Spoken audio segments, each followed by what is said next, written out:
안녕하세요. 저는 결혼한 지 3년 차에 올해 겨울에 출산 예정인 30대입니다. 제가 많은 사연들을 보면서 들었던 생각이 하나 있어요. 세상에는 정말 힘든 사람들이 많다는 생각입니다. 조금 재수없게 들릴 수도 있지만 저는 여태껏 크게 힘든 일을 겪어본 적이 없어서 크게 고통을 겪어본 적도 없었어요. 그런데 집안에 사람 하나 잘못 들어오면 얼마나 힘든 줄 이번에야 뼈저리게 느껴봤고, 미꾸라지 한 마리가 물을 흐린다는 말에 적극적으로 공감하는 바입니다. 아빠께서는 할아버지의 뜻을 이으셔 의사셨고, 제 위에 있는 친오빠도 의사예요. 위에 언니가 또 있는데 언니는 검사입니다. 그리고 저는 언니 오빠와는 다른 길을 가게 되었어요.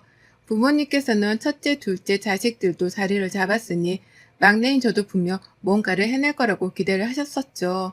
그러나 저는 패션 쪽에 관심이 많았고 디자이너가 되고 싶었습니다. 당연히 거칠게 반대를 하셨었죠. 딱 이렇게만 봐도 저희 집이 어떤 느낌인지 대충 짐작이 가시나요? 어렸을 때는 저희 집도 여느 가정집과 다름없이 화목하고 웃음이 가득했으나 진학을 앞둔 집안의 분위기는 정말 삭막했습니다. 특히 위에 언니 오빠들이야 부모님이 만족하실 만한 직업을 가졌으니 괜찮았지만 저는 달랐어요. 디자이너가 되겠다는 제 의견은 안중에도 없으셨고 절대 말 같지도 않은 소리라며 당장 의사나 변호사라도 하라고 하셨죠. 제가 성적이 나쁜 건 아니었고 좋은 편이었습니다. 다만 여태 부모님의 뜻대로 살았으니 내 미래는 내가 원하는 거 하겠다는 입장이었던 건데 그게 쉽지 않았어요. 많은 반대를 무릅쓰고 오빠의 도움으로 유학행을 선택했습니다. 이때 저도 욕을 많이 먹었지만 그걸 도와준 친오빠 역시 상당한 욕을 먹어야 했죠. 유학을 가서 많은 공부를 했고 세상이 결코 살아가기 쉽지 않다는 것도 배웠어요. 그래서 제게 유학했던 2년이라는 시간은 어떤 값을 치러도 결코 바꿀 수 없는 귀한 시간이었습니다. 돌아와서 제가 원하는 패션 쪽 디자이너로 일을 할 수 있었고, 나름 브랜드 쪽에서 알아주는 디자이너가 되었습니다. 제 나름대로 성공의 기준을 정해뒀는데 그 기준에 미치게 되었고, 전체 삶이 좋았죠. 그러나 부모님에게는 그저 철부지 막내딸이고 말썽이나 부리는 막내딸이 되었습니다. 더 슬픈 건 유학을 가서 지금의 남편과 알게 되었고, 유학 시절 서로에게 참 많은 도움을 주고받으며 호감을 가졌어요. 거기서 연인으로 발전할 수 있었으나 2년이란 시간에는 제 돈만 있는 게 아니라 친오빠의 돈도 도움도 있었기에 연애나 할 시간은 없다고 생각했죠.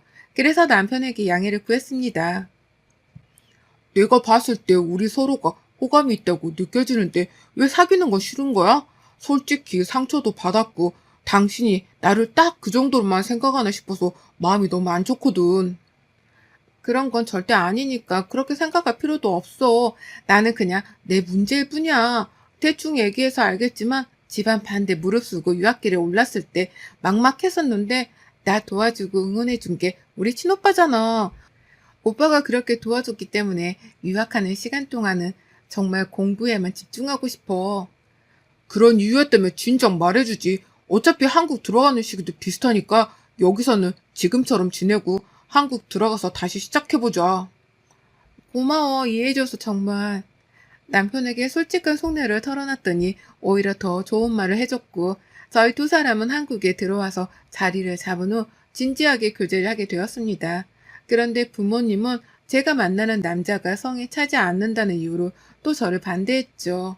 이 사람과 무려 5년간 연애를 했고 서로 공부하는 과정부터 시작해서 시작하는 과정 그리고 성공하는 과정까지 옆에서 지켜보고 응원한 사이인데 말입니다. 정말 속상했어요.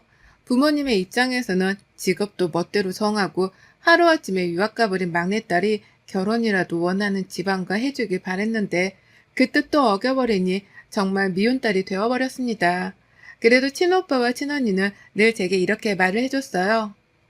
수정아, 너라도 너 하고 싶은 거 하면서 원하는 대로 지금처럼 꼭 그렇게만 살아. 우리가 알아서 도와줄 테니까. 알겠지? 솔직히 정략 결혼한 입장에서 마냥 행복한 수간만 있는 건 아니거든. 그리고 너희도 알겠지만 난 장남의 아들이 하나라 어깨가 참 무거운데 동생인 너희는 나보다는 자유롭게 살았으면 좋겠어. 그래, 오빠 말이 맞아. 나도 부모님 뜻 거스르지 못하고 질질 끌려다니며 이렇게 바보처럼 살지만 수정이 너라도 자유롭게 살았으면 좋겠어. 그래서 언니는 너가 정말 디자이너로 성공한 지금 모습이 너무 대견스럽고 멋져 보여. 진짜? 늘 고마운 거 알지? 싸울 때는 아직도 죽일 듯 싸우지만 그래도 언니랑 오빠가 있어서 참 든든해. 아마 이 사람이랑 결혼하는 게 마지막 산일 것 같은데 이것도 잘 넘어봐야지. 도와줘라, 정말. 다른 건 몰라도 결혼은 네 행복을 위해서라도 사랑하는 사람이랑 하는 게 맞아. 도와줄 테니까 걱정 마, 임마. 이제야 오빠 같네. 고맙다. 전 늘 말썽쟁이 어디로 튈지 모르는 막내로 부모님께는 비춰졌지만 언니와 오빠랑은 늘 상의를 했고 이렇게 도움을 받으며 헤쳐나갈 수 있었습니다. 긴 반대 끝에 결국은 또 제가 부모님 뜻을 거스르고 남편과 결혼을 했어요. 제가 결혼하고 나서부터는 솔직히 너무 행복했습니다. 결혼이란 게 이렇게 좋은 거구나를 느끼며 하루하루를 살았어요. 시부모님은 제게 너무 잘해주셨고 남편은 말할 것도 없었죠. 그런 모습을 보며 부모님의 꽁꽁 얼어버린 마음도 점점 풀리게 되었습니다. 제 남편이지만 정말 대단할 정도로 노력을 많이 해줬어요. 남편과는 식사도 잘 하지 않으시려고 해서 마음이 늘 불편했는데 어느덧 아빠께서는 남편에게 먼저 연락해서 골프 치러 가자고 하시거나 식사하자는 말도 하셨습니다.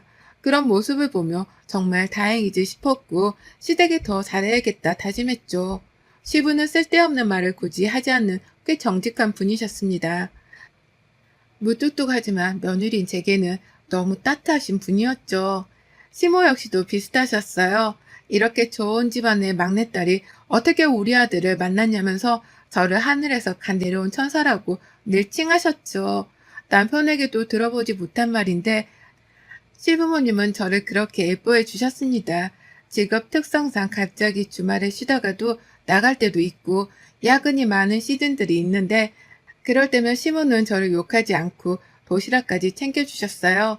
제가 바쁘면 잘 안 챙겨 먹을 걸 알고 집 냉장고에도 맛있는 거 많이 해두시고 제가 그때그때 가지고 나가서 먹을 수 있도록 도시락도 따로 만들어 주셨죠. 처음에 이 도시락을 받고는 너무 감동을 받아서 눈물이 막 났었고 시모가 이렇게 해다 주시면 저는 무조건 귀찮아도 도시락 들고 다니면서 맛있게 먹었습니다. 저를 생각해서 해주신 그 마음이 너무 감사해서요. 사이가 좋다 보니 시댁에도 자주 가는 편이었고 한 번 가면 난리도 아니었습니다. 무엇보다 무슨 말을 하든 상황이 있든 시부모님은 적극적으로 제 편을 들어주셨죠. 이번에 수정이가 2주 동안 잠을 제대로 못 자고 이랬잖아. 근데 하루는 얼마나 피곤했는지 소파도 아니고 거실 바닥에 외투도 안 벗고 그대로 자고 있는 거야. 화장도 안 지우고 자고 있어서 안쓰럽다고 생각하려고 하는 순간에 식탁을 보니까 컵라면 먹은 거랑 삼각김밥 먹은 게 있더라. 그래서 혼냈어, 내가. 아, 뭐야. 왜 그런 말을 해. 매일 그러는 줄 아시겠네. 야, 준서가 너무 배고픈데 피곤하니까 세상에 옷도 못 벗고 그냥 대충 컵라면으로 때우고 겨우 잠든 건데 그걸 혼내고 그러냐? 사람이 얼마나 피곤하면 그러겠어. 거기다 수정이 얘 힘들면 밥도 안 먹고 자는데 오죽 배가 고팠으면 그러고 라면을 먹었겠냐.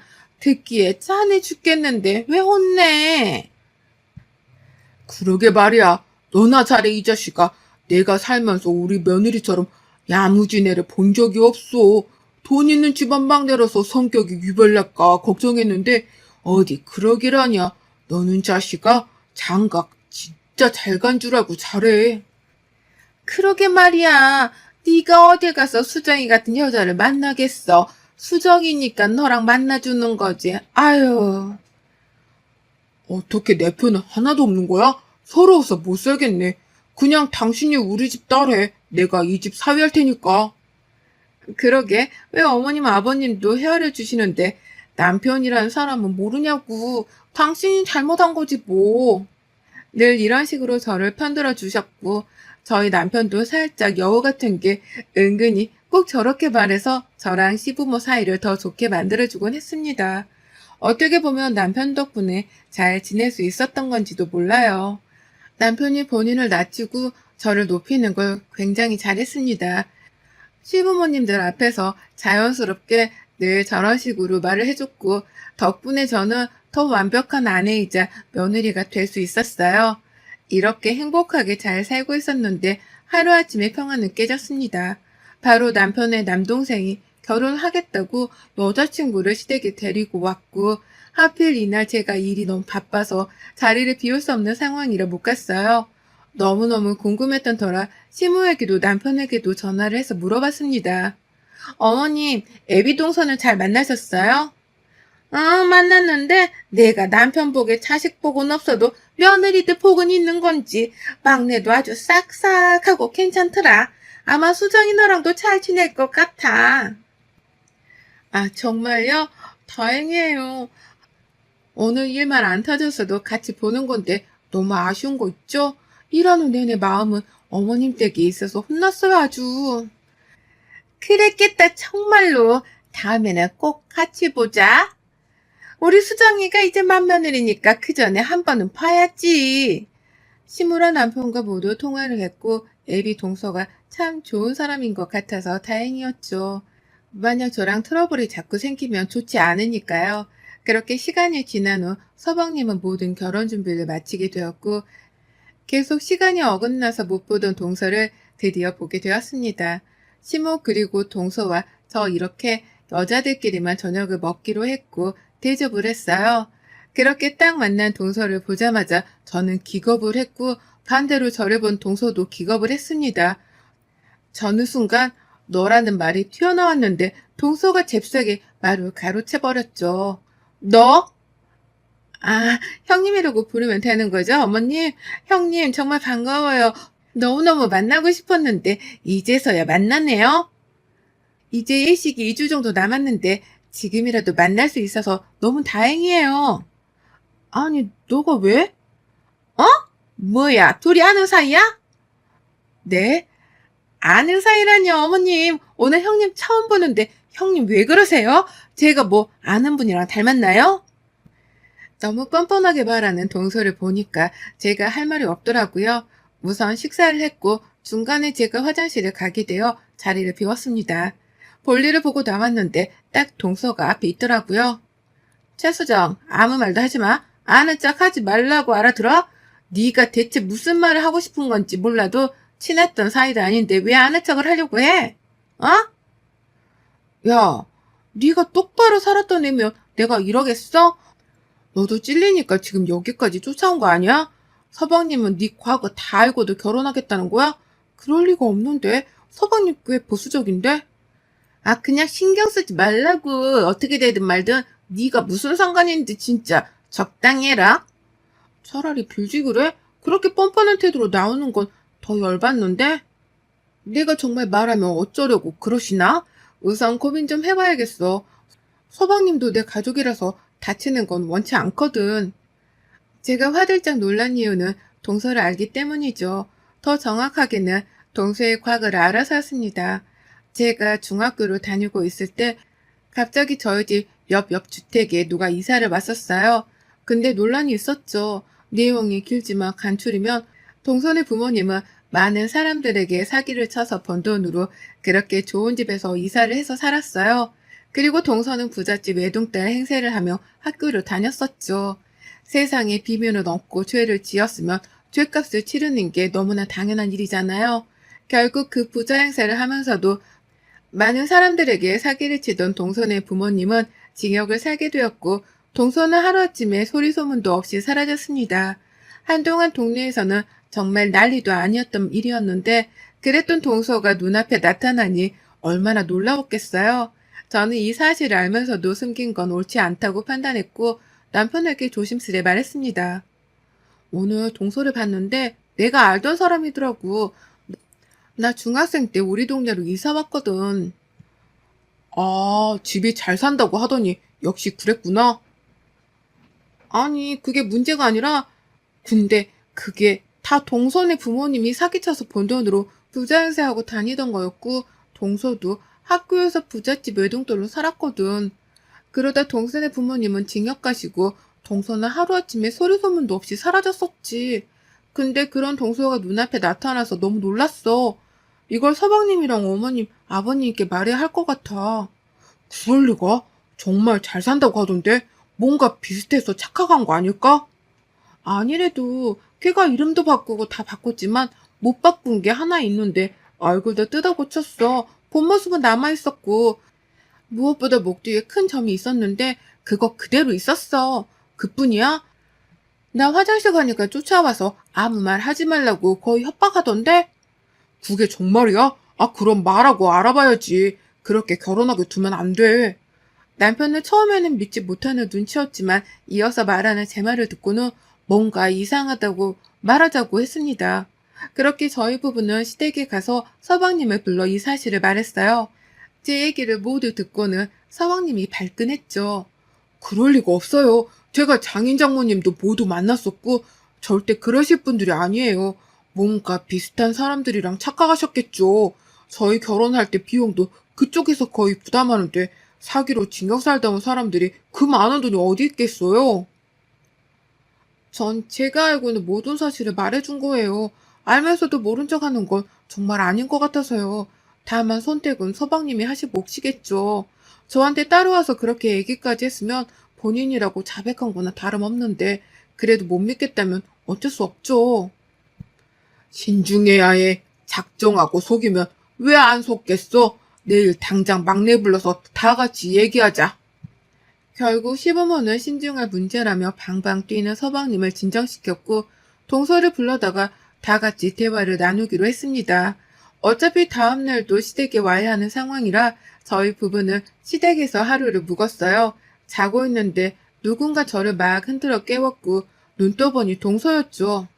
야, 너 내가 아무 말 하지 말라고 했지? 근데 다 말했더라? 시간이 얼마나 지났는데 우리 집이 아직도 그렇게 살 것 같아? 넌 내가 바보 같니? 그렇게 당당하며 가족들 앞에서 말해. 왜 자는 사람 방에 몰래 들어와서 이러고 있는 건데? 지금 네 모습 자체가 나 굉장히 두려워요. 무서워요 하고 있는 건 알지? 너 두고 보자. 내가 찍소리 안 하고 형님 대접 하려고 했는데 아무래도 넌 가만둘 수 없겠다. 그래 어디 두고 볼게. 최선을 다해봐. 동서는 가족들과의 대화에서 솔직하게 말을 하더라고요. 형님 말이 다 맞아요. 저는 너무 어려서 잘 몰랐었죠. 근데 원래 부유하게 살았었고 투자하다 뭐가 잘못되면서 사기로 넘어가셨다고 하더라고요. 부모님 그렇게 징역 사셨고 저는 지인분들 보호 아래 다른 곳에서 새 출발하면서 살았어요. 제게 너무 큰 상처고 충격이라 묻어뒀던 얘기예요. 또 저희 부모님이 억울한 부분이 있어서 말하는 것 자체가 싫었거든요. 속인 것 같아서 죄송해요. 거봐, 이 사람 그럴 사람 아니라고 했잖아. 살다 보면 억울한 일 당할 수도 있고 그렇게 높은 위치에 계시다 보면 억울하게 누명 쓰고 징역 갔다 올 수도 있지. 그게 뭐 대수야. 현재 이 사람이 중요하지. 평생 꼬리표 달고 살아야 할 이유는 없잖아. 동서의 눈물소리에 온 가족의 마음은 의심에서 동정으로 바뀌게 되었고 이 결혼은 성사되었습니다. 저는 솔직하게 동서가 여전히 쇼를 한다는 생각이 있었기에 거리를 뒀고 남편에게도 절대 돈거래를 하지 말라고 신신당부를 했어요. 동서도 서방님이든 말이죠. 그런데 어느 날부터인가 묘하게 시부모와 서방님이 저를 대하는 게 달라졌다고 느끼게 되었습니다. 사람이 촉이라는 게 있잖아요. 누가 봐도 제가 뭘 잘못한 것처럼 점점 변하는 게 느껴져서 기분이 불쾌했습니다. 뭔가 이상하다고 느끼고 있을 때쯤 시부 생신이라 오랜만에 온 가족이 모여 식사를 하게 되었어요. 평소에도 동서는 시부모 옆에서 아주 여우짓을 잘했는데 이날도 역시 그러기에 대단하다고 속으로만 생각하고 식사를 하고 있었습니다. 그런데 시모가 그날따라 뭔가 화가 잔뜩 나 있는데 겨우겨우 참는 것처럼 보여서 걱정스러웠죠. 시모는 뭔가를 말할 듯 말 듯 하다가 결국은 숟가락을 딱 내려놓고 제게 말했습니다. 수정이 너 나한테 거짓말한 거 있으면 솔직하게 말해. 지금이라도 말하면 내가 눈 감아줄 테니까. 정말 속에서 천불이 나서 밥을 못 먹겠네. 어허, 이 사람이 식사하는데 왜 그래? 따로 얘기를 하던가 해. 뭘 따로 얘기해? 여기 다 연관 내 식구들 아니야? 저요? 어머님, 제가 뭐 잘못한 거 있나요? 저는 모르겠는데? 몰라? 네가 왜 몰라? 너희 집 그렇게 잘 산다고 부유하다고 들었는데 아니라며. 막내 부모님 징역 살게 한 것도 결국 너희 부모님 때문이라며. 사람의 탈을 쓰고 그렇게 사는 거 아니다 너. 정말 실망했다. 대체 무슨 소리인지 영문을 알 수 없어서 어리둥절한 상황이었습니다. 그때 동서가 무척 당황한 듯 동공 지진이 일어났고 침울을 말렸죠. 어머님, 여기서 이렇게 말씀하시는 건 아닌 것 같아요. 우선 고정하시고 따로 말을 해보시죠. 뭘 따로 말해? 말할 것도 없지. 넌 억울하지도 않아? 너희 부모님 옥살이 시키고 애네 집은 멀쩡히 저렇게 엘리트 집안이네 뭐네 하면서 살고 있는데? 동서가 지금 우리 집에 대해서 뭐 거짓말한 거야? 옥살이 시킨 게 우리 부모님이라고? 어이가 없네 진짜. 그럼 아니에요? 아니 우리 솔직해져 보죠. 솔직히 맞잖아요 형님. 제가 참고 살려고 했는데 억울해서 어머니께 살짝 말한 게 화근이었네요. 여태 왜 가족들이 저를 차갑게 대했는지에 대한 미스테리가 확 풀리는 동시에 순간 너무 열받는 겁니다. 안 그래도 밉상이던 저 동서가 없는 말까지 지어낸 게 너무 화가 났고 전 밥 먹던 숟가락을 동서 이마에 집어 던졌어요. 야, 네가 한설로 사면 뭐가 달라져? 한주연, 너 사람 잘못 건드렸어. 진짜 입 닥치고 조용히 살지 감히 누굴 건드려? 우리 부모님은 너희 부모님이 어떻게 생겼는지도 몰라. 주연아, 세상이 만만하니? 너 명예훼손뿐만 아니라 이것저것 다 뒷조사해서 어디 걸어줘봐. 너도 너희 부모님처럼 옥살이 좀 해볼래? 내가 최근에 하나 들은 게 있는데 너 애도 낳았다며? 그 애는 보육원에 있다던데 그렇게 살고 싶어? 뭐라고? 너 지금 무슨 소리 하는 거야? 거짓말 좀 하지 마. 어머님, 아버님, 그리고 서방님, 최근에 알았어요, 저도. 그래서 이걸 어떻게 말씀드릴까 했는데, 애도 낳았고 혼자 키우다 서방님이랑 결혼하려고 애 보육원에 버린 인간이에요. 대체 저랑 저희 부모님을 어떻게 보셨길래 저딴 거짓말을 믿고 이렇게 대하시는지 모르겠지만, 전 더 이상 이런 미친 애랑 얼굴 마주보고 싶지 않네요. 알아서들 하고 사세요. 동서에 대한 남은 실체까지 까발려주자 이혼을 당했더라고요. 그리고 서방님과 시부모에게 얽힌 채무 관계에 대해서는 고소를 당했죠. 남편은 제게 무례하게 대한 본인 가족들에게 진심으로 사과할 것을 요구했지만 전 받아주지 않았습니다. 그렇게 시간이 꽤 흐른 뒤에야 받아줬고 시부가 넉넉치 않은 형편임에도 불구하고 제게 1,000만 원을 쥐어주시며 아이 낳을 때 필요한 것들을 사던가 쓰고 싶은 것을 하며 진심으로 사과를 해주셨어요. 지금은 곧 태어날 아이와 남편만 생각하며 살고 있고 시부모와 서방님은 여전히 제 눈치를 보고 있습니다. 동서는 어디 가서 또 사기나 치고 다닐지 모르겠네요. 여러분의 생각은 댓글로 남겨주세요. 오늘도 시청해주셔서 정말 감사합니다.